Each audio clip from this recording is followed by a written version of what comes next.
Welcome back to the Product-Led Festival. Before we get going with the next helping of inspiring content, we'd like to take a moment to thank our sponsors for helping us bring this event to your screens. And don't forget you can access even more content from exclusive articles and interviews to all past and future events on demand, as well as templates and frameworks by becoming a PLA member. Head over to productledalliance.com for more info. Enjoy the next session. Hello everyone, thank you so much for joining me today. In this talk, I'm going to share the tools you need as you're building relationships within your organization. We're going to talk a little bit about why you should even care about these things. And we'll explore some of the things that it takes to create authentic relationships. What tools can you use to influence decision makers in a positive way? And everything that you can do to help you deliver successful products and, more importantly, work in harmony with your team while you're at it. I'm Andrea Griffiths, and it's my pleasure to be here today. I would be absolutely remiss if I did not take a few moments to condemn the horrific act of violence against the sovereign nation. Situation absolutely dire. Visit resumeforukraine.org. Let's go back in time for a moment. A couple of interesting things happened in 1912. The first batch of Coca-Cola for commercial purposes was produced. Woodrow Wilson was the sitting US president, and the Titanic, which was called the Unsinkable at one point, actually sank. And also, for purposes of this talk and very relevant, as this book is very much the inspiration for the story I will be telling you today, is Dale Carnegie's book, How to Win Friends and Influence People. It was published in 1912, that is 110 years ago. Yet today, it remains super relevant. And you might be wondering why. Back then, just as today, formal education is not enough. There is a whole different set of tools that we need to apply as product managers to get the job done. So we'll be examining some of his principles together with some of the things that I learned from my experience working at really a fast-paced organization. Out of all the traits that make you a great product manager, the ability to influence teams, to earn their trust, if you're lucky, to even earn friendships along the way, to work cross-organizationally. Often, these are very underrated skills. Being able to influence to execution your company's vision is what's going to make you a successful and influential product manager. I've worked with super talented engineers, super talented C-level folks, product managers, and one thing is for sure, not everyone possesses the ability of getting along, of working and interacting together in a business setting. And that is because it's not easy. It's a fine art. And this is where you as a product manager can really differentiate what you bring to your company. So I'm a numbers person. I want to hit you with some hard facts here so that we can, before we get started and digging into what things we can actually apply to our day-to-day, let's figure out why it even matters. There's a couple of surveys and some papers that I researched as part of my work for this presentation. These are some of the most interesting ones, and I'm happy to share everything on a link tree. You can see it there at the bottom of the screen so that you can download them, read it on time, see if you can come up to the same conclusions. In any case, back in, let's say, 2020, there was a paper published by Microsoft and McKinsey. It's called the Class of 2030. And in this paper, some of the findings were very interesting when it comes to hard skills. One of the conclusions of the research was that between 30 to 40%, actually closer to 40% of all future jobs are going to be highly dependent on your social emotional skills. Think about that for a moment. Pretty close to about half of the market opportunities for you to be employable are going to heavily lean on your ability to get along with others. Then there was LinkedIn. LinkedIn actually did a study in 2019, 2020, and they took a look at all of the job postings that were on LinkedIn and at the subset of skills that are required for each specific role. And what they found, super interestingly, is that the top 3 skills that companies were hiring throughout those years, the emphasis, the common denominator in all of these job listings were creativity, persuasion, and collaboration. Persuasion and collaboration. We're back to hard skills and to having that social emotional intelligence. Furthermore, in 2016, Pragmatic Marketing surveyed over 2,500 product managers. And they found some really interesting topics around strategy, how product managers were thinking about strategy execution. One of the things that I thought was most relevant to this talk today was the fact that about 28% of the time that product managers use during their work, they say it was time spent on strategy.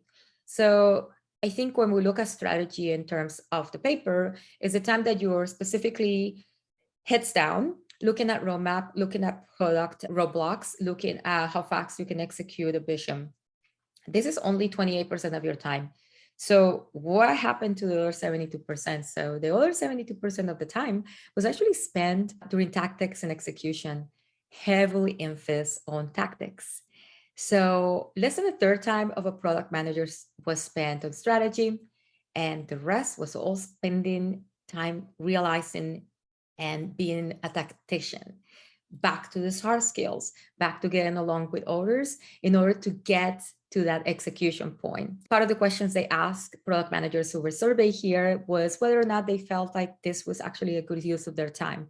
If the allocation of times that they were spending on each particular focus, if they were reversed, would it make an impact on the quality of the product that they ship? And yeah, they vehemently agree. If they had more time to spend on strategy, which is something that often businesses do not really prioritize when you're dealing with companies that have a top-down hierarchy, yeah, they will much rather spend time setting a strong strategy than in tactics and execution. However, that is not the reality of the landscape, and that is not the reality of product management today. So the amount of admin work, the amount of other work that product managers have to do, it actually has a lot to do with our use of those social emotional skills and the way that we interact with others at the workplace. So it's extremely valuable to take a look into a subset of tools that can actually help you work faster, work smarter, things that are not only going to impact your efficiency as a product manager, your KPIs, help you exceed all those KRs, but they're actually going to help you maneuver yourself into a position of having greater influence in your organization and a greater influence in the way strategy is set. At the end, this is going to make your job easier. It's going to make your team shine. Therefore, you shine. So rather than being sidetracked with all these other things, we're going to focus on the tools that we can learn and start applying today in order to be more efficient product managers. Share a quick story. I've noticed actually a pattern in the past couple of years as people are coming into product management. There is a ton of new grads that are actually entering the workforce as product managers. And I have a quick example, not based on reality, just a story made of bits of lots of stories. So here we have Ivy, a brand new PM. She is fresh out of a top school. She is eager to make her mark, to be recognized. She's come to their team with a brain full of absolute fantastic theory. They have created all these wonderful, colorful Gantt charts. They have written a couple of analysis reports that are the most pedantic things you have ever read. They're fantastic communicators. After all, they totally aced that English lit class, and they are really smart. So they were hired on top of their salary band. They did a superb job negotiating and applied the privilege pretty well. So we're going to welcome Ivy. She's going to join our team, eager to work. Then we fast forward maybe one, maybe two review cycles, and Ivy is now in this position, fantasizing, maybe even exploring a career in carpet photography, bread making. They come to realize that tech is broken. They want no part of it. And it's a bit disappointed to them to reach this point. There was so much promise to the start of their career. There was so much theory that was applied, so much studying, so much formal education. What happened to Ivy? What could they have done differently? They had the theory, they had the drive, they were go-getters, they were hungry, but they lack a special set of skills. They didn't have the ability to inspire others. They didn't have the ability to influence. And at the end of the day, no matter how many sprints they were able to propose, how many revisions to the roadmaps they actually were able to influence into getting approved. Their team was simply not meeting expectations, and that meant that also they were not meeting expectations. I see this happen quite often because we undermine the importance of the hard skills and what it actually takes to get the job done. So just key to remember, to be an effective product manager, you have to get along with people. You have to get along with your engineers, with other product managers. You have to get along with people who love your product. You have to get along with people who hate your product. You have to get along with your boss, with your CEO. You have to use and apply all of this social emotional intelligence. And you're doing this not because you're keeping track of your follower count or because you're consumed by being a popular person in your organization. No, you're doing this and you are actually watching this talk today because you care about your product, you care about accomplishing your company's vision. And you understand at your core that the only way for you to exceed expectations is to lead your team into exceeding expectations themselves. So let's talk a little bit about the tools that you can start using. I came to be a PM later in my career. In a way, this was a big advantage to me because I had a lifetime of experiences in a variety of business settings in different lifetimes. Some were very serious with actual life or death consequences. My work when I was a soldier in the US Army. Then I worked renovating REO and Fannie Mae properties. So it was very demanding construction management work, as you will, components of product, components of program management. So all of these things really, I feel like actually gave me the tools necessary to be an effective product manager. Some of the things that I really took to heart during those experiences is that regardless of the setting, whether it was being a sergeant or being a construction manager, one thing was absolutely abundantly clear. Getting the job done is about collaboration. It's a collaborative event. You cannot do this alone. Getting the job done is about relationships, back to those hard skills and the way that we're interacting with our peers. Getting the job done is about your attitude, the way that you show for yourself, and more importantly, the way that you present your ideas to others. A lot of the legwork that goes into inspire a group of people into doing what you need them to do to accomplish a common goal has to do with your presentation.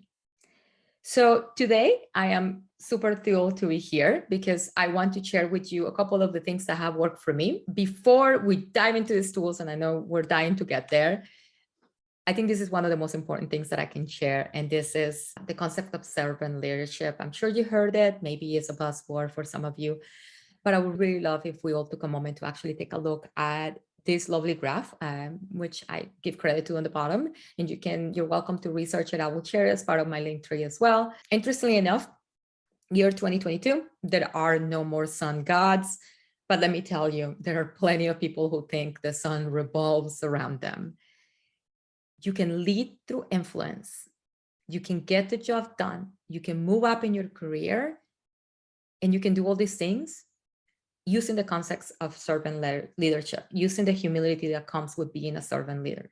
If you never heard of this concept, I 100% encourage you to take a look at it because this is something about the greater good. This is something about teamwork. This is something about presenting your ideas in a way that is full of humility and inspiration. And at the end of the day, those are the things that are going to get you there. Those are the things that are going to help you accomplish your goals and not start researching a career in bread making and actually staying in this world for the long run. One of the things that I neglected to mention earlier about the popularity of the term product management, it has doubled in the past, I guess, 2 years is what the study cited. And this is super important to mention because what does it mean if more people are researching what a product manager does? It means that we're going to have a ton more competition. It means that there are people coming into this field, whether it be from engineering, from other backgrounds, career changers, very much like myself. And using these tools, taking your life's work with a centric approach of humility and servant leadership is going to be one key differentiator between what you bring and what they bring. So all of these things are just geared to making you more exceptional at what you're already doing. So let's take a look at the tools. We're here to learn after all. Again, this is not an inclusive or exclusive list. There's a map of concept tools, things that I've used for my work daily, things that I use at a fast-paced, impactful organizations such as GitHub. Please take what resonates with you. You are the expert in your business. I'm going to share some of the things that work for me. And I hope that even if out of these 10 concepts, you take one and it helps you improve a development lifecycle or the way that you interact with your team, then this will be time well spent for all of us. Let's start from the beginning. Tool number one, and it's a concept that I'm going to hammer down one more time. Be humble. Be humble. Listen. This is perhaps one of the most important skills that a product manager can have. That ability to just embrace silence. That's it. Embrace silence. Tune in to what your team is saying. This is a show of humility. Don't let yourself get caught into something that happens often when presented with all these ideas and a very ostentatious roadmap. When we're presenting how we're going to get it accomplished, sometimes we get caught in this confirmation bias cycle where we're looking for ways where we can get folks to agree with us to what we're saying without really understanding and taking a moment to listen to their input and to what they think could be modified or improved. All feedback is good feedback, so just take a moment to listen to others and take to heart that sentiment of humility. Being quiet and listening to your team is an excellent show of leadership. It doesn't mean that you are not going to proceed with the roadmap if that's what the company wants. It doesn't mean that you're going to disregard the direction that maybe your superiors have given you. It means that you're going to have to take a moment to acknowledge your team and the ideas they're bringing to the table. So please remember to be humble. Tool number two, be sincere and encourage sincerity. We are so full of yes people in the world. It is so important for us to just develop a pattern of recognizing good things. And you can recognize good things on every single person that you work with. I have it as a challenge for you to take a look at your team, whether it's a team of 2, a team of 1, a team of 20, and find the thing. Find one thing in every single individual of the team that you can actually admire in this person, regardless of what it is. It could be a small quality, a large quality. It can be a small part of their life, a big part of their life. I guarantee you can find at least one quality in every person in your team that can help you have some sincere appreciation for them. And when you find that one thing, lean into that. Share it. Sincerely spread that appreciation for others. And this can be things that are related to the way that they're executing your vision or the way that they are showing up and presenting themselves at work. Or it can be things that are part of their life, like they make excellent bread. Maybe they're not looking for a career in bread making, but there is something that perhaps if you're like me and love carbs, you can sincerely admire. Nothing will encourage other people to do more good things as receiving that constant feedback of sincere appreciation. Another important side of this is also to encourage sincerity. So number one thing, when I start working for somebody new or just as part of my best practices as an employee, I have README, and it's basically a quick wiki about the way that I like to work. One of the more important things in that wiki is the fact that I encourage radical honesty. And that means that when you're talking to me, you don't need to beat around the bush. When you're going to give me feedback, I'm going to listen. I encourage you and I embrace your dissenting voice in constructive conflict. I know at the end of these conversations, even if they're tough, I'm going to come out smarter. We're going to come out with a better bond. So don't surround yourself with yes people. Encourage people to have a level of sincerity and openness with you. And going back to tool number one, when they bring you that feedback, keep in mind that all feedback is very good feedback, whether it's positive or negative. It's an opportunity for you to expand, grow, and learn. Let's talk about tool number 3. One of my favorites, be accountable. What does that mean? Something happened, I dropped the ball, I made a mistake. Do I wait until my team figures out that I did it? Do I wait until this really impacted the way that we are working? No, I don't. I'm going to quickly admit that I made a mistake. And I do that for two things, because the same way that I encourage sincerity, I want to be a sincere person myself. Quickly admitting your mistakes actually has a really interesting effect in just the human psychic. Turns out that it makes you, one, demonstrate your humility, a good show of leadership, and actually makes you more likable. So when you drop the ball, when you made a decision that maybe it wasn't the best decision at the time, whether it's something small or big, quickly find yourself in the position where you raise your hand, you face palm and say, mea culpa, I did it. No, I did it because of this, or I did it because I was that. No, I did it. I made a mistake. I'm accountable. I'm going to learn from this. Try that. Then let's talk about tool number 4. And this is something that is a hard skill for some to actually grow, nurture organically.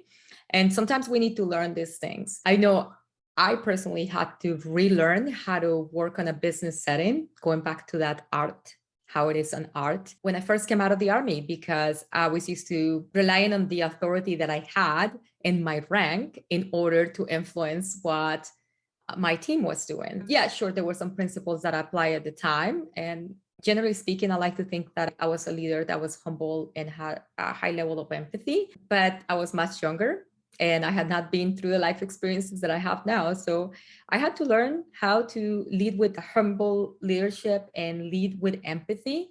And that's definitely made a big impact on my career. Remember to have empathy for everything, for everybody. No one's problems are as important as their own. This was something that I got in a crash course. My experiences working in support. And for all of you who might have a support background, you know exactly what I'm talking about. When you get that ticket, when you get that inquiry, when you get that phone call, that person is the most important thing that is happening. This interaction is not something they wanted to have, but what's happening to them is the absolutely most important thing that's happening to them at that very moment. So you need to acknowledge this with empathy, not only for your users and your customers, but also for your team. As a PM, your job is often to, of course, encourage and keep engineers on task, be able to stick to the roadmap, be able to deliver, be open to iteration, right? Be able to shift and pivot and change things when change is required. And of course, sometimes you have to do the unthinkable. Sometimes you have to be the person who actually comes to your team and delivers bad news. Hey, remember that thing we were working on for the past year? The top brass decided it's no longer a priority. So we're going to move into something else. These hard conversations are 20,000 times harder if you are only communicating, just relaying information because of your position as product manager. What happens if you are communicating and interacting with this information in your team with a brain and a heart full of empathy? Completely different experience. The reception, completely different. So I encourage everyone to please use a little empathy. And it doesn't have to be about big things. It can be about little things, because remember, to that person, that might be the most important and most terrible or challenging thing that's happening to them at the time. Then being flexible and staying curious. I love this. This is my number 5 of the 10 tools.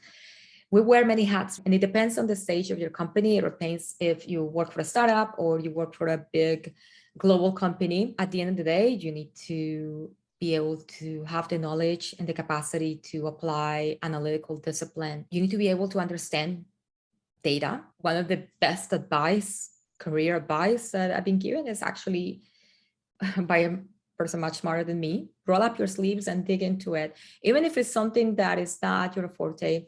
Now, I'm not saying all of us need to become data scientists. We're going to be all experts on Looker, Power BI, and Datadog, because gosh, no, please no. But you do need to understand how the data is manipulated, how it's reported. Why? Because 9 times out of 10, those metrics are directly tied to what will constitute a successful team versus an unsuccessful team, a team that's meeting expectations versus a team that's exceeding expectations. So I learned how to manipulate data so that you can make informed decisions about the direction that the work is going yourself. Familiarize yourself with what metrics you're actually being evaluated on, what metrics is your team being evaluated on, and be flexible about it. Keep that curiosity.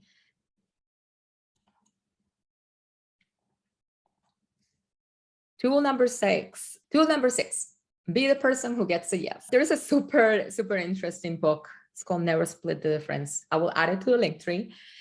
And it teaches a little bit of concepts about negotiation. It's written by a former FBI hostage negotiator. So I will take their word. I think that they're experts on the field of human psychology when it comes to persuasion. So what happens when somebody says no to you? Super interesting. Your neurological system actually goes into guard mode, right? We can think of a clear example. Let's say you're working, you get told that maybe we're going to remove a certain component of it. We don't know, maybe not enough users are adopting it, maybe something that's unnecessary to this product. So the decision is made above you, we're going to axe this. Now you see the writing on the wall because you know that the power users you have actually rely on this feature, even if it's a small segment of your user population. This is something that they're relying on and using.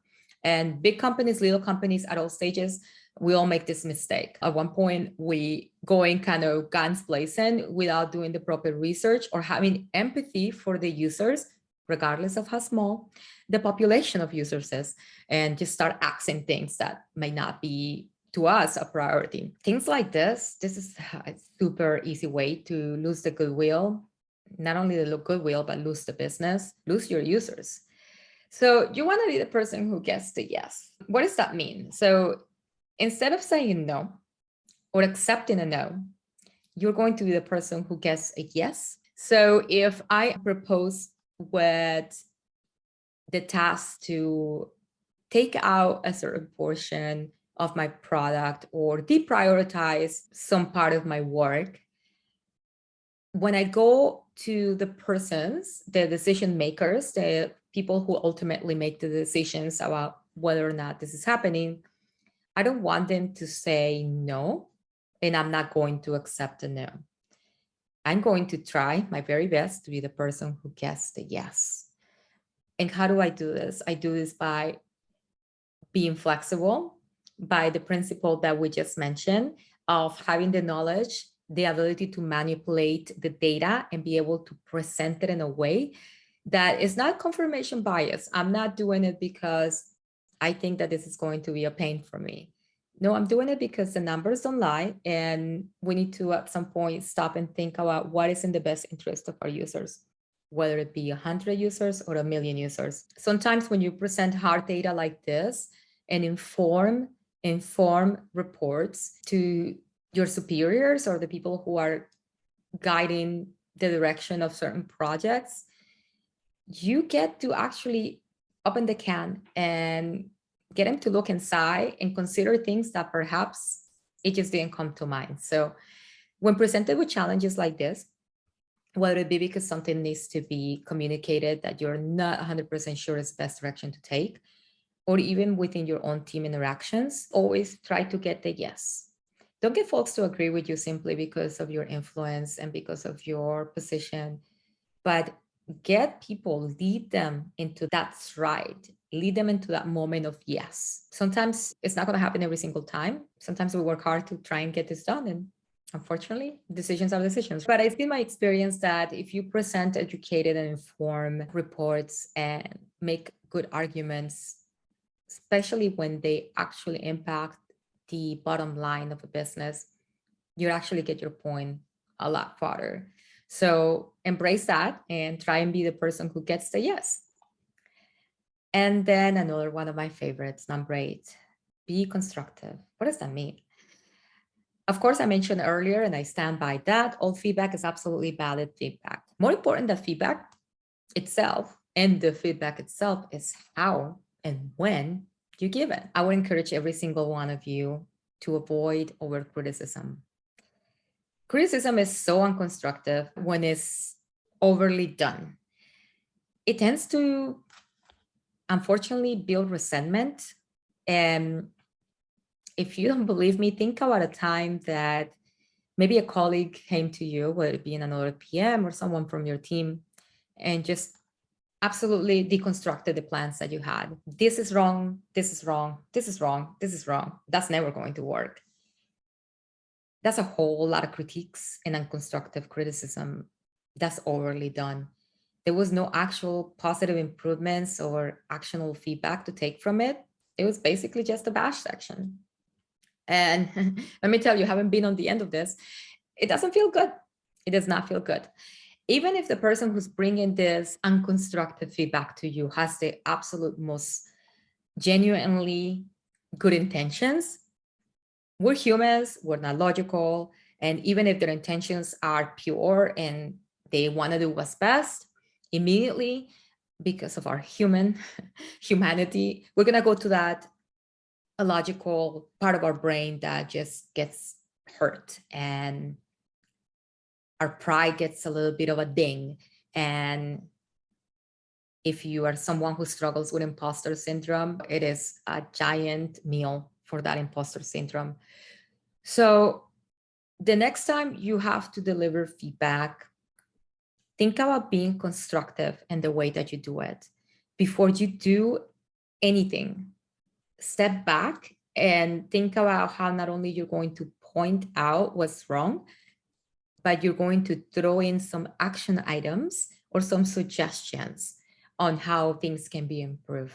I think that makes feedback just so much better received, and it actually works in creating that real cohesiveness that is necessary to get the job done.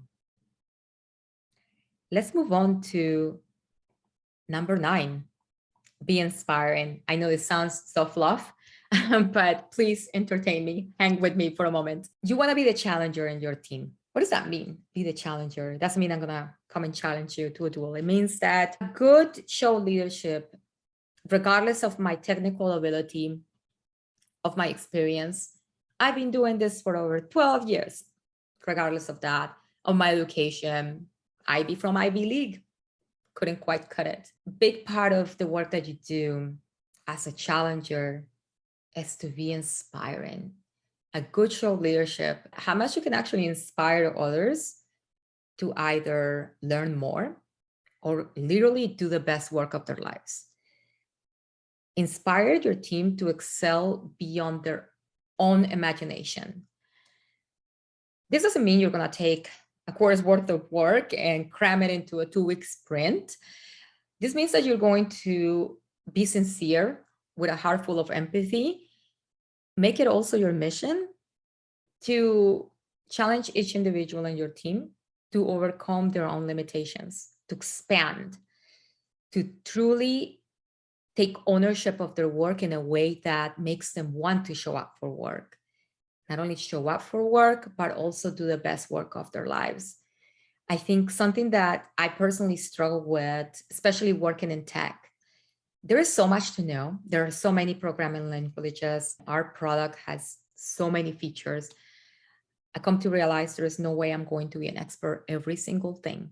So what is the best course of action here? Lean into my strengths. These are the things that I feel confident I have a domain on. Just being absolutely consumed by the things that I can do, I'm going to lean into the strengths that I actually have. You can do this for your team as well. You can do it so that they can mirror if they see you actually setting up this example.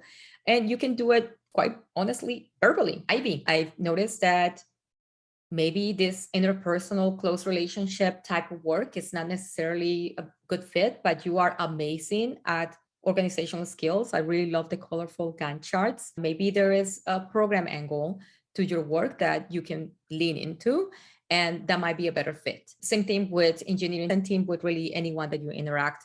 Be the person that challenges, be the person who inspires, and if needed, be the person who actually brings up the strengths, bring up what you're good at. I know sometimes, especially if you are a genuine, humble leader, it's hard to really take a step back and say, oh yeah, I'm pretty good at that. Sometimes it takes hearing it from somebody else. Try that. And then finally, let's move into number 10. On the screen is my absolute favorite GIF of all times. If you ever got an email from me, you've seen this as my bottom snippet under my signature. In the words of Moira Rose, right? When one of us shine, all of us shine. No truer words have been spoken. No truer words can be said and should be just embraced as a philosophy for a product manager. This is not a individual sport. This is something that you need to do in a collaborative manner to get the best results. You want to be a team player. You want to sincerely be a part of your team. What does that mean? That means that when someone in my team has a win, that is my win. I'm going to be happy for you. If you're slacking on something, or if there is something that I can help you get to that win, I'm going to help you sincerely because I know that is also my win. Because again, when one of us shine, all of us shine. So I encourage you to take a team player centric approach to the way that you handle interactions in your team. If you don't have a team, the way that you handle interactions with everyone, really. You want to show that this is about something bigger than you. Your time at a company might come and go, but your impact, the genuine good that you can do, the genuinely executed, well executed roadmaps, accomplished products, regardless of what it is, they're important. You're able to inspire others and to get it done. And you do it genuinely because you understand that without their help, you can't get there. And that their wins are also yours. So please embrace that. I hope all these 10 concepts, if not all of them, perhaps maybe at least one resonated with you. I know a lot of these things, sometimes they sound obvious, but guess what? They're not obvious to every single person. I think we're all experts in certain things. We all have our strengths. And then sometimes these things need to be said. So if you think there is somebody out there that might benefit from these 10 tools, please share. If you have any questions about any of the things that I've shared with you today, please get in touch. I truly believe that you can accomplish being an effective, influential product manager by applying these 10 tools into your work daily. And that's going to be you. You are the influential product manager. Keep in mind the things that I share. If you know of anyone that could use them, please share them. Again, if there are any questions, I'll be happy to answer. Here's my contact info, and I'll be absolutely delighted. I say, like the cool kid said, my DMs are open, but my DMs are truly open. And if you send me a message, I will 100% respond. That QR code is going to lead you to the link tree with all of the resources we discussed today. And if there is any more curiosity or you would like to expand this discussion, I'm always happy to open up some time for it. Thank you for your patience. Thank you for hanging in there, listening to some of these concepts, and I hope you enjoyed the rest of the festival. Take care.